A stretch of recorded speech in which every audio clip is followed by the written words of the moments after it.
मी कलेक्टरशी बोलल्यानंतर त्यांनी मला सांगितलं 45 किलोमीटर पर आवर अशा प्रकारचा वारा, सुसाट्याचा वारा जो ओघ होता आणि याच्यामध्ये पुतळ्याचं नुकसान झालेलं आहे।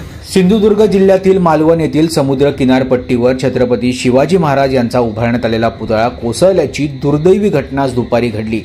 पंतप्रधान नरेंद्र मोदी यांनी गेल्या डिसेंबर महिन्यात या पुतळ्याचं लोकार्पण केलं होतं।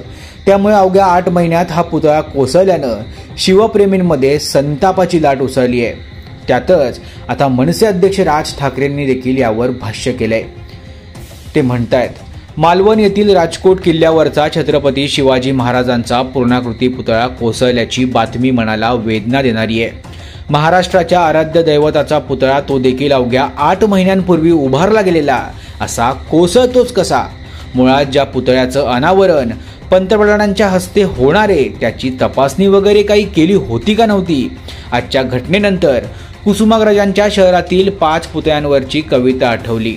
ज्यांना माहिती नसेल त्यांच्यासाठी ही कविता मुद्दामूनच देतोय। मध्यरात्री उलटल्यावर शहरातील 5 पुतळे एका चौथऱ्यावर बसले आणि टिप्प गाळू लागले। ज्योतिबा म्हणाले, शेवटी मी झालो फक्त माळ्यांचा। शिवाजीराजे म्हणाले, मी फक्त मराठ्यांचा। आंबेडकर म्हणाले, मी फक्त बौद्धांचा। टिळक उद्गारले, मी तर फक्त चित्पावन ब्राह्मणांचा। गांधींनी गळ्यातल्या गहीवर आवरला आणि ते म्हणाले, तरी तुम्ही भाग्यवान, एक एक जात जमात तरी तुमच्या पाठीशी आहे, माझ्या पाठीशी मात्र फक्त सरकारी कचेऱ्यातील भिंती।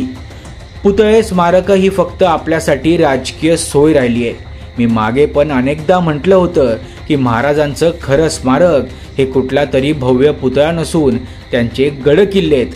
पण महाराजांच्या नावानं राजकारण करायचं, मतं मागायची, सत्ता मिळवायची आणि मग स्मारकांची टेंडर काढायची।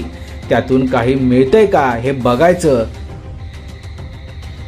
हे प्रतीकांचं राजकारण करणारी व्यवस्था आता लोकांनी उद्ध्वस्त केली पाहिजे आणि तसं घडलं तरच आपण छत्रपती शिवाजी महाराजांच्या महाराष्ट्रात राहतो असं म्हणू शकतो, असं राज ठाकरे यांनी म्हटलंय। तुम्हाला या घटनेबाबत काय वाटतं? तुमची प्रतिक्रिया अवश्य कमेंट करा।